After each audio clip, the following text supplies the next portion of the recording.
સમસ્ત વૈષ્ણવજનોને કરણ દેસાઈના ભગવત સ્મરણ. પ્રિય વૈષ્ણવજનો, આજના સમયમાં કોઈ પણ વૈષ્ણવજન પાસે સમય નથી હોતો, પણ એ લૌકિક સમયમાંથી આપણે સમય કાઢવો પડે છે. એવા જ એક મારા શિષ્ય જે રાજકોટ ઉપલેટાના ડૉક્ટર માધવદાસ છે.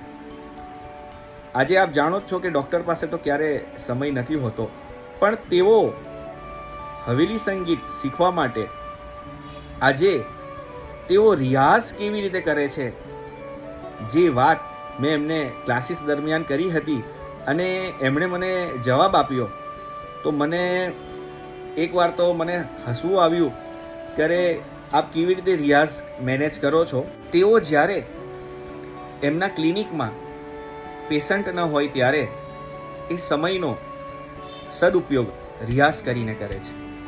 તો પ્રિય વૈષ્ણવજનો, આજે આપણા માટે ખૂબ જ આનંદની વાત છે કે જો આ રીતે સમય આજે વૈષ્ણવ મેનેજ કરતા હોય તો આપણે કેમ ન કરી શકીએ.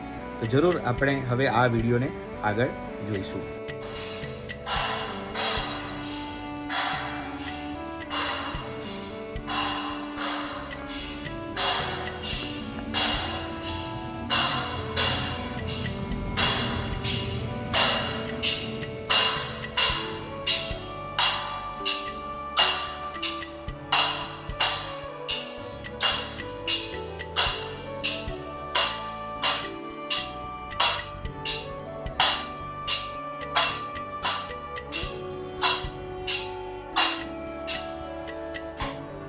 જય શ્રી કૃષ્ણ વૈષ્ણવ. હું ડૉક્ટર માધવ છેલ્લા 1 વર્ષથી કરણભાઈ દેસાઈ પાસેથી અષ્ટસાપ હવેલી કીર્તન સંગીતનો કોર્સ કરી રહ્યો છું.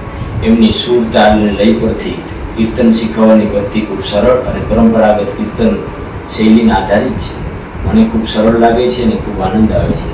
ખાસ વાત તો એ છે કે કરણભાઈની કોઈ પણ કીર્તનને સૂર તાલ અને લયમાં કઈ રીતે બેસાડવું એની ટેકનિક ખૂબ સરળ છે. તો આવો વૈષ્ણવ આવી પરંપરાગત કીર્તન પદ્ધતિને શીખીને શ્રી ઠાકોરજી સન્મુખ ગાન કરીએ અને શ્રી ઠાકોરજીને રીઝવીએ. જય શ્રી કૃષ્ણ.